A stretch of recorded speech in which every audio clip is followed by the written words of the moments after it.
Will you dance with me? My ex is watching, she whispered. Unaware he was the most feared Alpha King. In the frost-lit kingdom of Velmora, the moon hung low over silver forests, its pale light washing the world in silver and shadow. Wolves howled in the distance, carrying secrets older than the oldest kings. In the heart of the capital, the Winter Sovereign Ball was underway, its grand hall a tempest of silk, crystal, and candlelight. Nobles moved in carefully practiced grace, eyes sharp with calculation, masks hiding ambition behind painted smiles. This night was no ordinary night. It was the night when alliances were forged, enemies measured, and fates quietly sealed. And yet, among the swirling gowns and jeweled masks, one presence was so heavy, so commanding that even the music seemed to falter in its approach. Kale Draven, the Alpha King of the Northern Realms, stood upon the obsidian balcony, eyes like molten gold in the moonlight. His reputation alone was a storm. 3 war packs had fallen to his sword, curses clung to his bloodline like shadows, and whispers told of a king who could command the moon itself. Tonight he came not for celebration but for observation. His eyes scanned the crowd, noting each noble's posture, each minor lord's hesitation, every hidden glance toward him.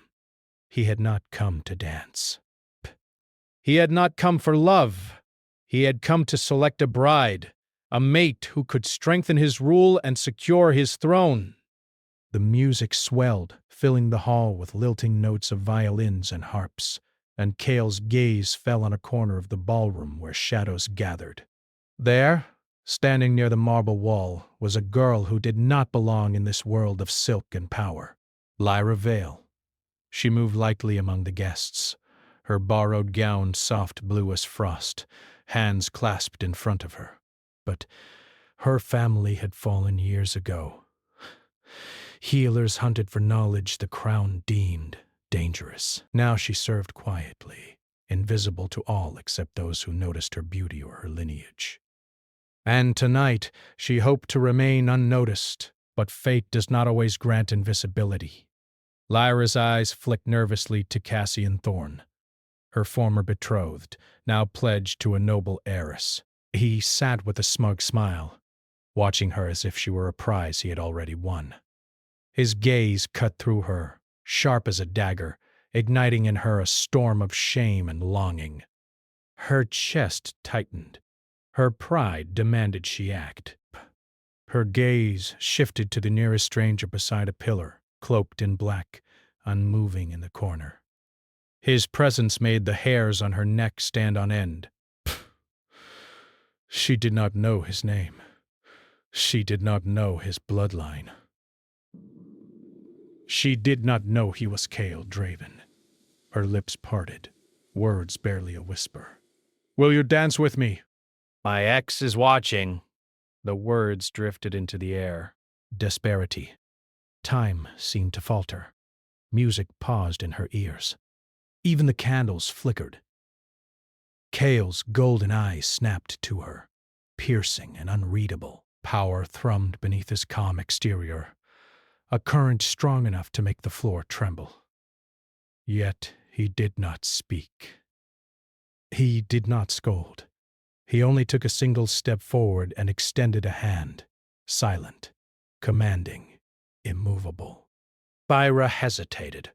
Her heart hammered in her chest like a war drum. "Do you dare?" Kale's voice was low, deeper than any thunder she had ever heard.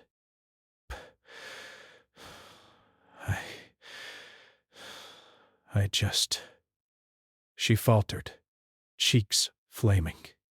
"I wanted to save face." He tilted his head, observing her. Bration. Curiosity flashed in the depth of his gaze. Then, with deliberate motion, he took her hand. The moment their fingers touched, a spark of something ancient flared between them. Lyra's body froze. The warmth of his hand against hers burned like fire wrapped in ice. Nobles and masked lords paused mid-step, sensing the shift in the hall's energy. Kale did not release her. Instead, he led her into the center of the ballroom. Each step he took was precise, powerful yet strangely graceful. Lyra barely kept up, her heart leaping in fear and awe. The room fell silent. Whispers slithered through the crowd. The most feared Alpha King in Valmora, whose name alone could summon trembling, was dancing with a human girl of no importance. Cassian Thorne's face turned pale. Anger, confusion, and fear mingled in his eyes. Lyra felt a rush of satisfaction tempered by panic. The music resumed, slower now, as if hesitant to continue. Kale's hands rested lightly on her waist and shoulder, not harsh, not demanding, but with unyielding control, round and despaired intense, almost unreadable. "You are bold," he murmured, his voice brushing against her ear like a warning. "Do you know what you ask of me?" Lyra swallowed. I didn't know."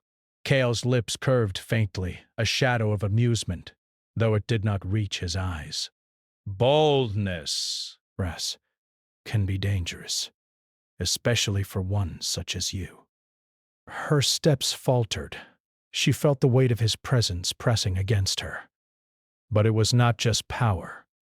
It was something far older, deeper, great. An energy that made the hairs on her arms rise. Something that called to a part of her she did not know existed. "You smell like moon-blessed blood," Kale whispered, his tone almost reverent, almost frightening. "A line that was thought extinct." Breaths. I don't know what you mean." "Oh!" he said, finally releasing her hand, stepping back just far enough that the court could see the alpha distance he naturally commanded. "I believe you do." Even some of Kale's own guards bowed instinctively. Nothing escaped his attention. "From this night forward," he declared, his voice clear and steady, carrying across the hall without raising in volume, "the girl shall be under royal protection." Gasps rose.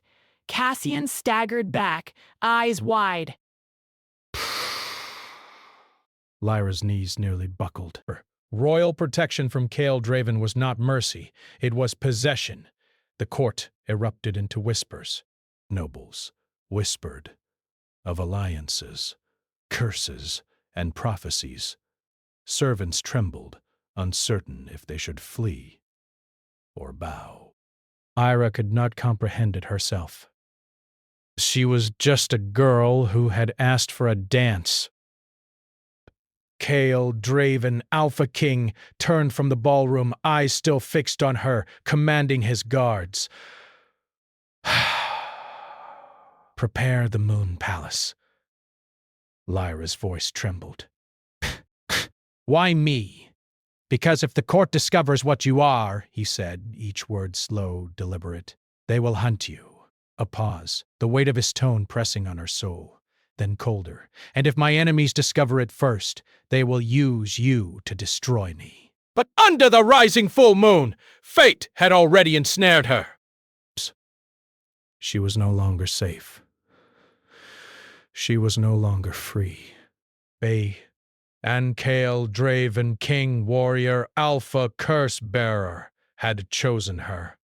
As she was escorted from the ballroom, whispers followed her like shadows. Kale watched silently, a storm of emotion hidden behind his perfect control. He knew something the court did not. She was the key, moon-blessed, rare, alive with an energy capable of breaking the ancient curse that had slowly been killing him. And yet she did not know her importance, nor the danger she carried. Outside, the snow fell quietly, covering the palace grounds in a blanket of white. The moon hung above, silver and watchful. She had survived one peril, the humiliation before Cassian, but another awaited. one she could not yet see. And somewhere deep in the dark corners of his heart, Cale Draven felt the first stirrings of something unexpected. Not desire, not possession alone, but curiosity, a strange hope. The night was only beginning, and fate had already whispered its cruel, beautiful promise. The moon-blessed one had returned. Her presence would be his salvation, or his ruin. The Moon Palace stood atop the highest cliff of Velmora, overlooking forests that shimmered silver under the full moon. Its walls were carved from black stone, cold as iron, etched with runes that pulsed faintly with ancient magic. Snow whipped around its towers, and the wind carried whispers of old curses and older bloodlines. Lyra's heart pounded as she stepped across the frozen courtyard, her boots crunching against ice that gleamed like shattered glass. Guards flanked her on both sides, their faces masked, eyes unreadable. She had never seen a fortress like this, so silent, so vast, so...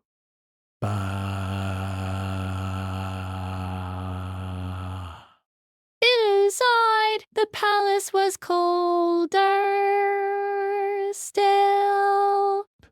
Not in temperature, though the chill was sharp, but in the atmosphere. The air hummed with a restrained energy, as though the stones themselves waited for some unspoken command. Every shadow seemed to watch her, every echo of her footsteps a warning. Cale Draven walked ahead, his cloak flowing behind him like a river of night. He said nothing, yet every step he took resonated with authority. Lyra struggled to match his pace, fumbling with the hem of her borrowed gown. She wanted to apologize for intruding, for daring to ask him to dance, for the chaos she had unleashed, but the words stuck in her throat. Finally, they reached the inner sanctum, a vast hall of polished obsidian floors and towering windows. Moonlight poured in, casting silver ribbons across the room. Cale stopped, turning to face her, his golden eyes scanning her as though seeing every secret she had ever tried to hide. "You will stay here," he said, his voice low and steady, yet carrying an authority that made her heart quiver. "Under protection. Gods will not leave your side." Lyra nodded, though fear gripped her. "I don't understand." "Why me? Why now?" Cale's expression did not change, but his eyes softened, just slightly. "Because your bloodline is rare. Moon-blessed. You carry energy that even I cannot ignore." Moon blessed. She whispered.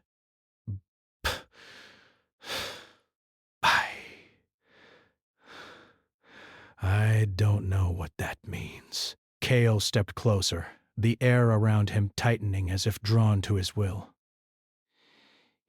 "It means you are tied to forces older than Velmora itself." Breaths. Lyra's breath caught. "Destroy you?" Cale's jaw tightened. "The curse I bear has been weakening me for decades. Only a bloodline like yours can break it. But if you are threatened, hunted, or if your energy is misused, it could end everything I've built." The weight of his words pressed down on her. She wanted to ask questions, wanted to run, wanted to hide, but something in her chest whispered that she could not. The pull of Cale's presence was magnetic, terrifying, irresistible. "You will eat and sleep in this palace," Cale continued, his tone returning to cold command. "You will not leave without my permission. Guards will see to it." Lyra's hands trembled at her sides. I'm not a prisoner, am I?" Cale's lips curved into a shadow of a smile. "Not yet, but consider yourself bound to me."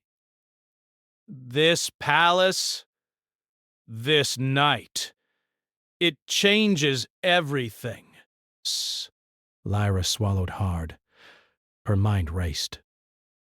She had asked for a dance to protect her pride, and now she was trapped in the most feared Alpha King's fortress, in a palace alive with magic, among shadows that whispered her name. She had not asked for this.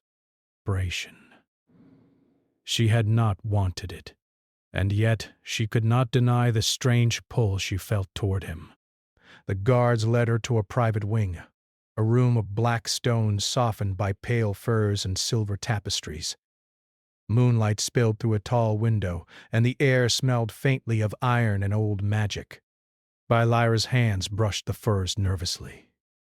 A servant, silent as a shadow, placed food and water before her. Cale remained near the doorway, his presence a constant weight. "You will eat," he said, voice low. "You will drink. Your strength matters." "And your blood. It matters even more." Lyra hesitated, then nodded. She could not argue with him, could not deny the force he exerted simply by existing.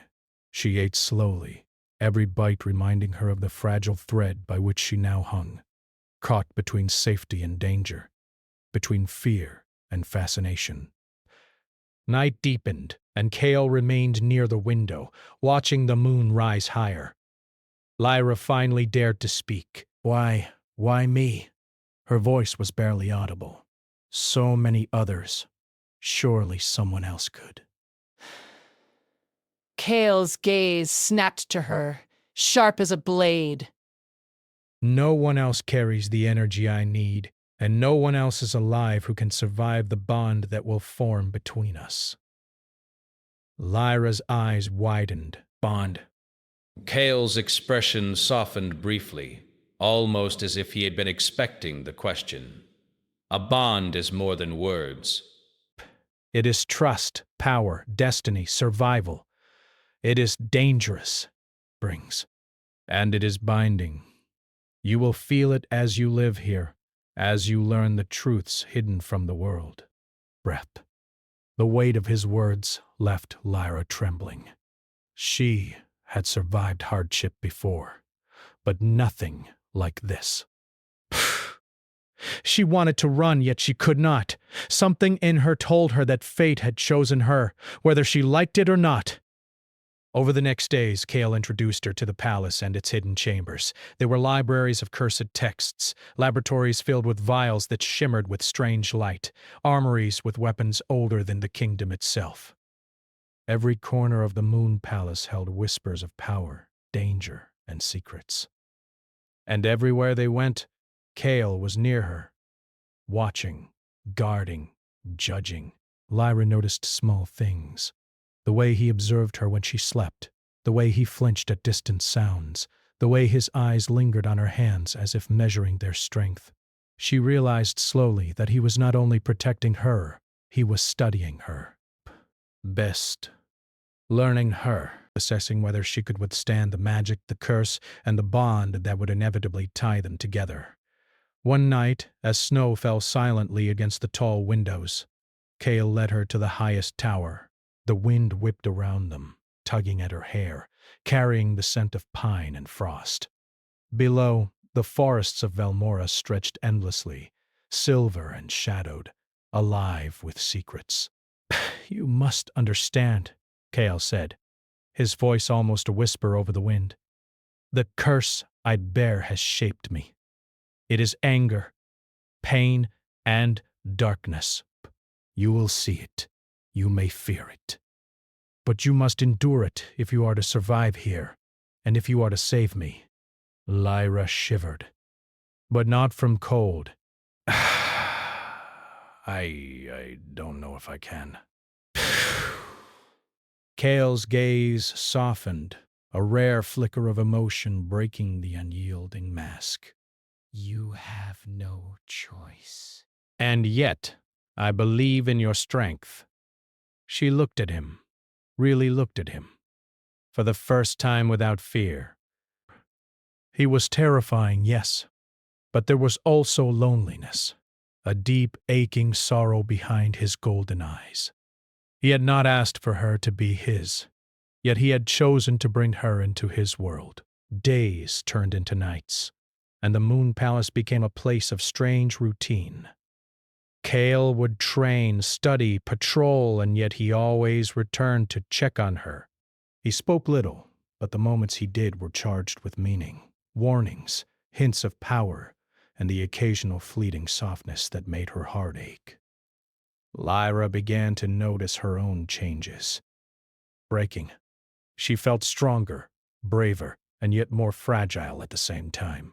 She could sense the palace's magic stirring within her, responding to her blood, responding to Cale's presence. She began to understand that she was not merely a guest or a servant. She was part of something far greater, something ancient, something terrifying. One evening, Cale approached her as she practiced controlling the faint glow that her moon-blessed blood sometimes gave off. He did not speak. He watched, silent and imposing, as she struggled to control the light in her palms.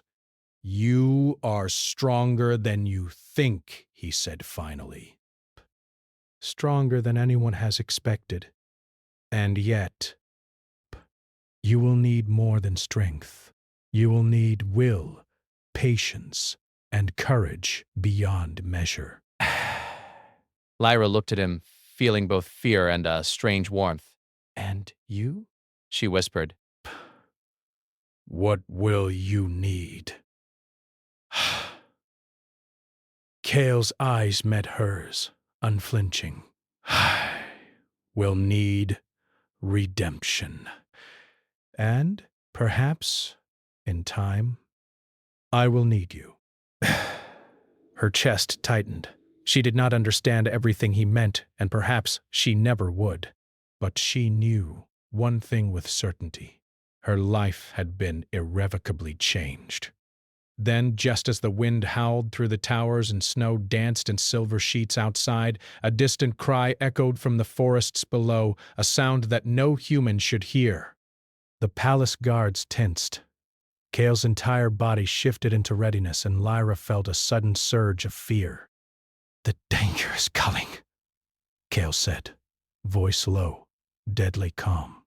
"And you must be ready." Lyra's heart raced. She had survived the dance, the palace, and the knowledge of her own bloodline. But now, the world itself was closing in on her. And Cale Draven, Alpha King, cursed, powerful, feared, stood beside her, silent and commanding. He did not ask if she was ready. He only said, "This is only the beginning." The wind rattled the windows. The moon shone brighter as though watching them. And deep inside the palace, ancient magic stirred, awake at last after centuries of waiting for the moon-blessed one. Lyra swallowed hard, gripping her own hands. She did not know what was coming. She did not know what she would face. She only knew that the path ahead would bind her to Cale Draven, and that whatever awaited them would change both of them forever. The northern winds carried more than frost that night. They carried whispers of danger, of old curses stirring beneath Velmora's frozen soil. The Moon Palace, normally serene and imposing, now seemed alive in a different way, its walls resonating with the tension that pulsed between Cale Draven and the girl who had dared to dance with him. Lyra could feel it the moment she woke. The air in her chamber felt heavier, charged with energy she could not name. Her palms tingled faintly, the residual glow of her moon-blessed blood trembling like candlelight in shadow. Break. Something had shifted overnight. Something dangerous. Cale stood at the doorway, silent, as he had done countless times before. But this time, he did not speak. His golden eyes scanned her carefully, assessing, calculating, measuring the changes that had occurred while she slept. Lyra felt the pull again, the inexplicable force that reminded her that she was no ordinary human, and that she had never truly been free since stepping into the Moon Palace. The northern forests howl again, Kale said at last, his voice low, controlled, yet carrying an edge she had never heard before. Something stirs. Something older than the kingdom itself. Desperately, she could sense the tension around her, the magic that pulsed faintly beneath the palace stones. Is it a creature? She asked, her voice barely above a whisper. Kale shook his head slightly, his expression unreadable. Not merely a creature. Something bound to my curse, waiting for the right bloodline to awaken it. And you, Breath, you are that bloodline. Lyra's stomach twisted. The weight of Kale's words settled upon her like snow upon an unprotected branch. She had thought her role was simple, to survive, to follow, perhaps to learn. But now she understood. She was a key, and the world around her was already shifting in response to her presence. They descended into the palace corridors, moving toward the Hall of Runes, a place where Kale's ancestors had bound their strongest magics. The walls glimmered with symbols etched in obsidian and silver, and the air hummed faintly with energy. Guards flanked them, tense, eyes sharp.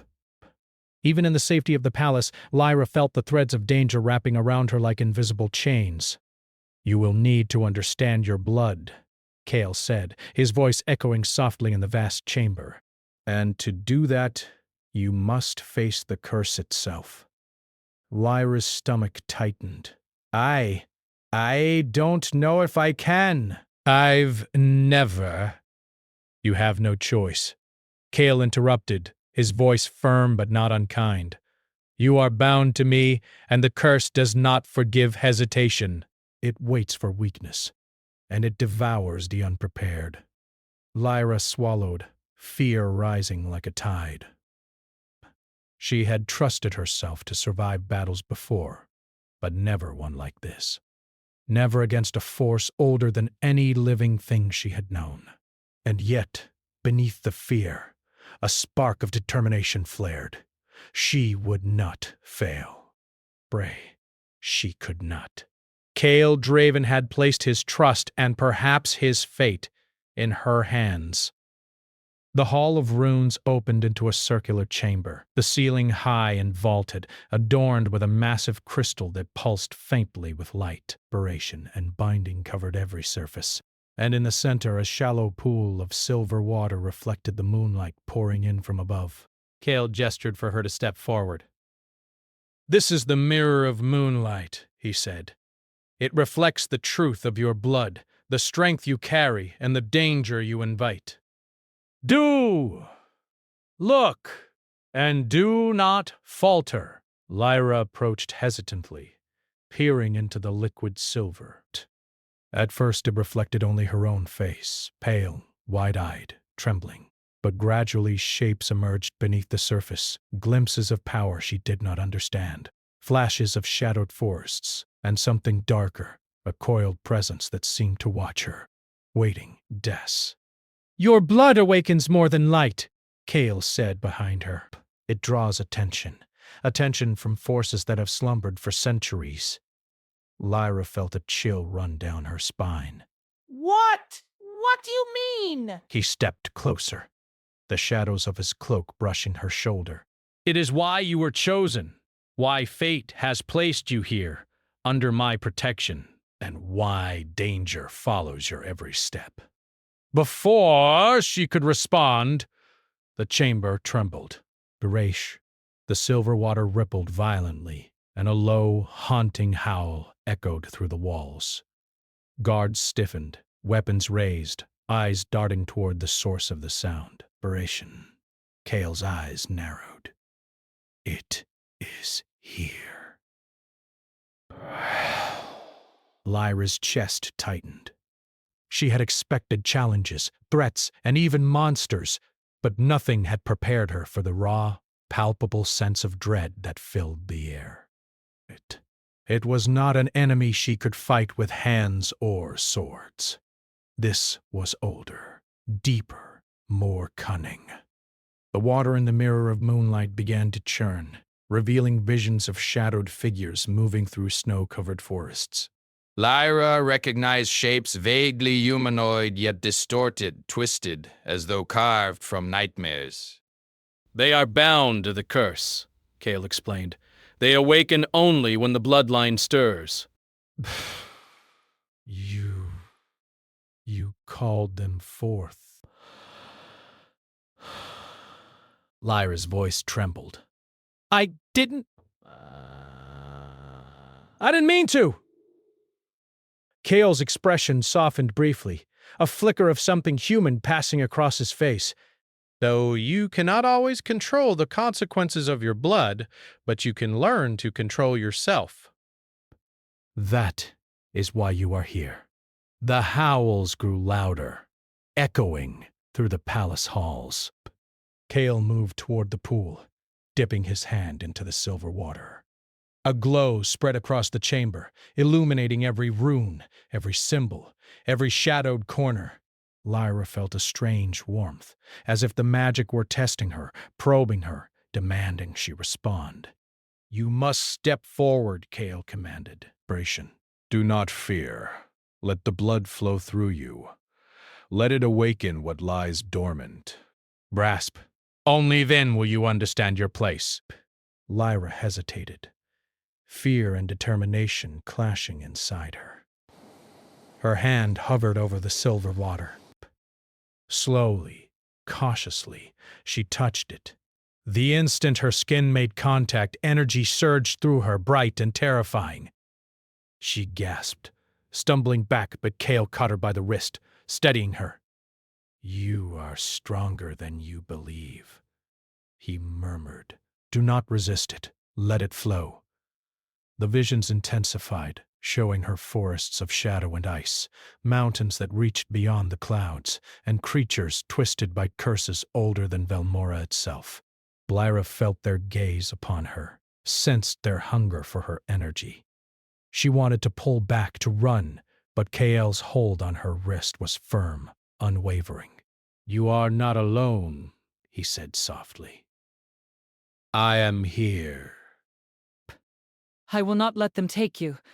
His words, simple and direct, carried a weight she had not expected. She looked up at him, really looked, and saw not just the Alpha King, not just the feared warrior, but someone broken, carrying burdens that matched the darkness she felt within herself. Lyra drew a shaky breath and let the energy flow through her, patient. The silver water glowed, and the vision stabilized, showing her not only the danger but also the power she could wield. She felt strength for the first time, and with it, a strange connection to Kale, not just as protector and king, but as someone tied to her fate, bound by forces beyond their understanding. The howls outside intensified, and Kale's grip on her wrist tightened. They are coming, he said. Prepare yourself. Lyra nodded, fear and resolve mingling inside her. She did not fully understand what she could do, what the magic in her blood meant, or what the curse demanded. But she knew one thing. She would not fail. She could not.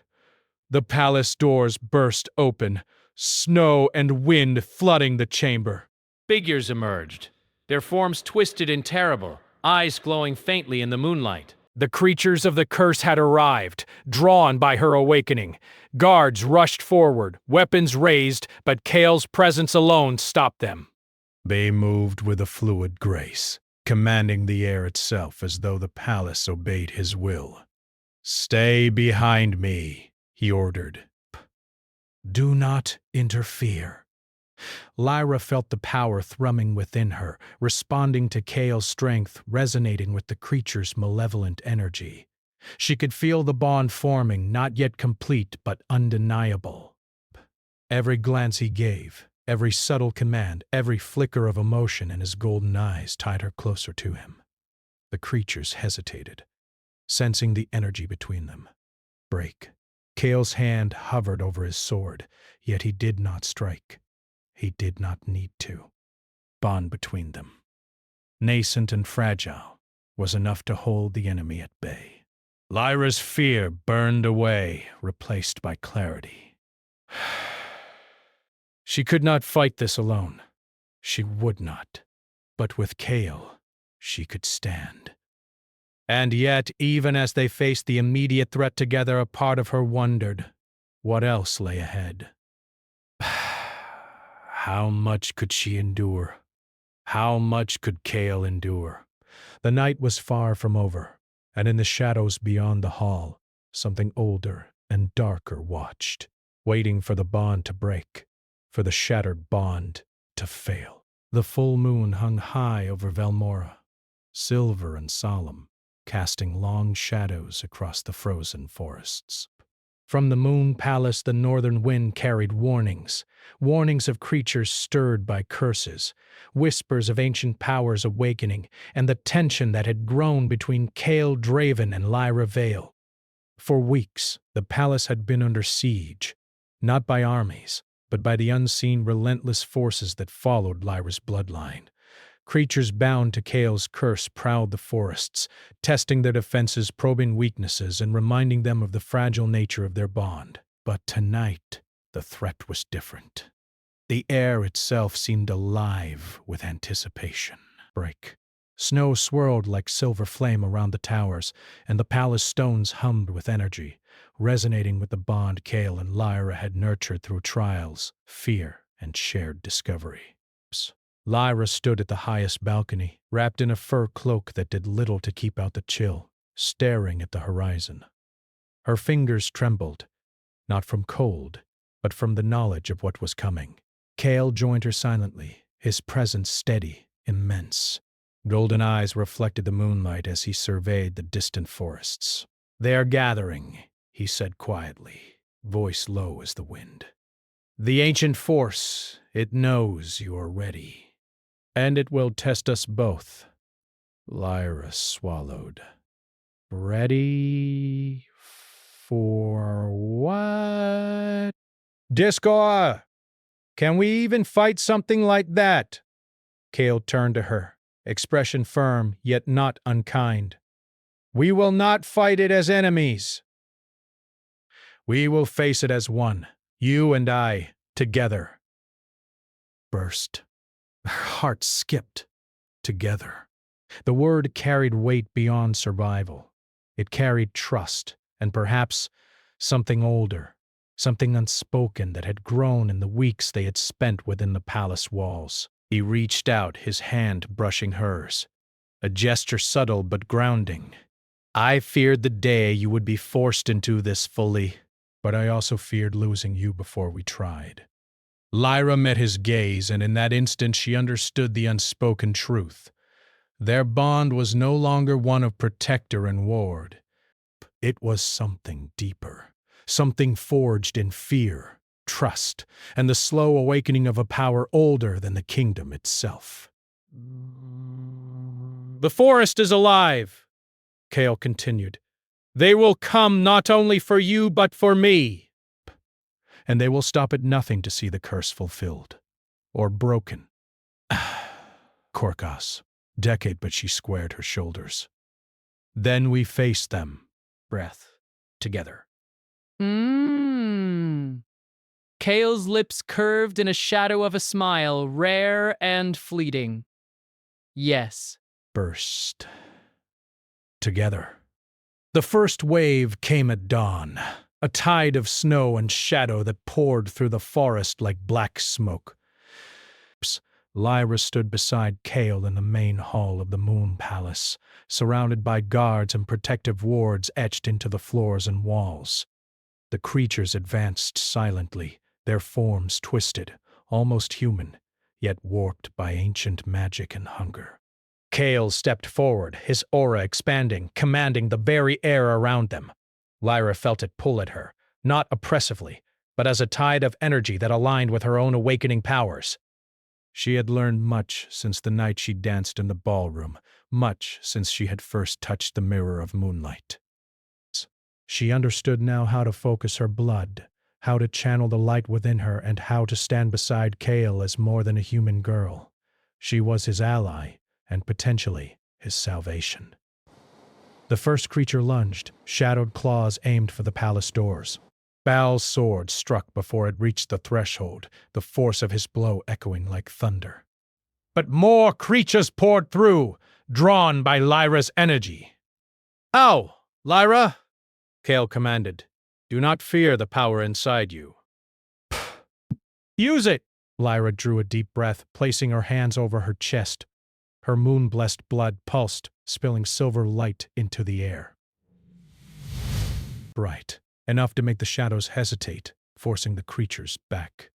She felt the energy flow through her limbs, into the palace stones, and into Kale's aura as if the magic recognized the bond between them. Break. Together, they were unstoppable. But then, deeper in the forest, something far older, far darker stirred.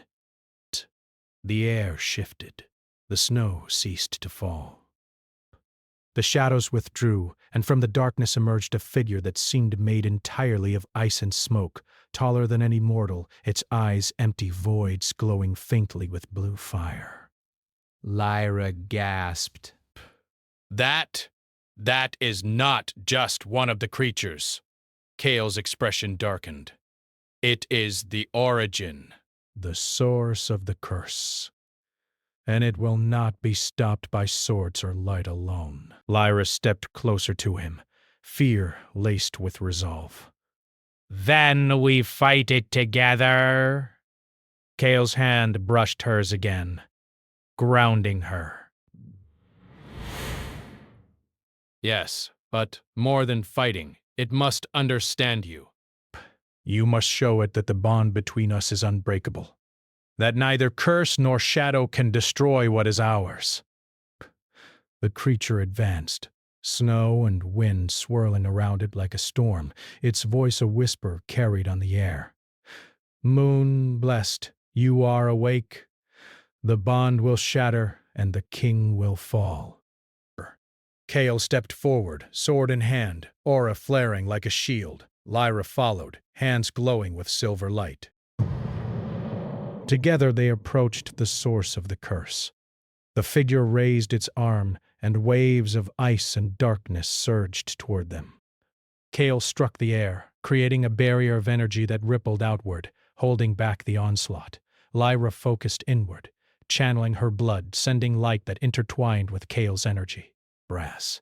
The collision of forces lit the hall like a dawn in the midst of night. "Lyra!"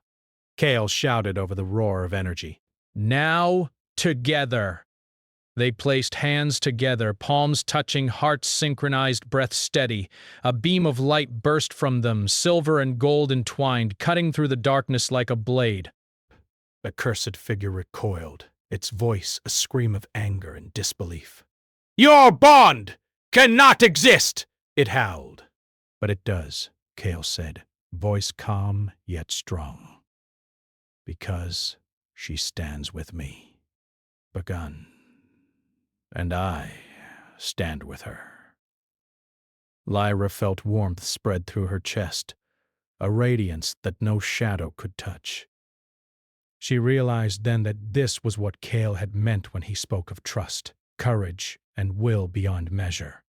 The power in her blood was amplified, not by anger but by connection, by choice, by the bond they had formed over weeks of trial, fear, and shared discovery. Ramped. The cursed figure faltered. Its power, ancient and cruel, could not withstand the unity between them. Light wrapped around it, twisting, unraveling the shadowed force until finally, with a sound like breaking glass and cracking ice, it shattered. The snow fell gently again, as though the forest exhaled. The moon palace was still. The guards lowered their weapons, eyes wide with awe. Desk, Kale dropped to one knee, exhausted but steady, golden eyes searching Lyra's face. "You did this," he said softly. "Together we did this." Lyra shook, breath coming fast, yet she smiled through tears. "We did it together." Kale rose, closing the space between them. His hand reached for her face, brushing hair from her cheek.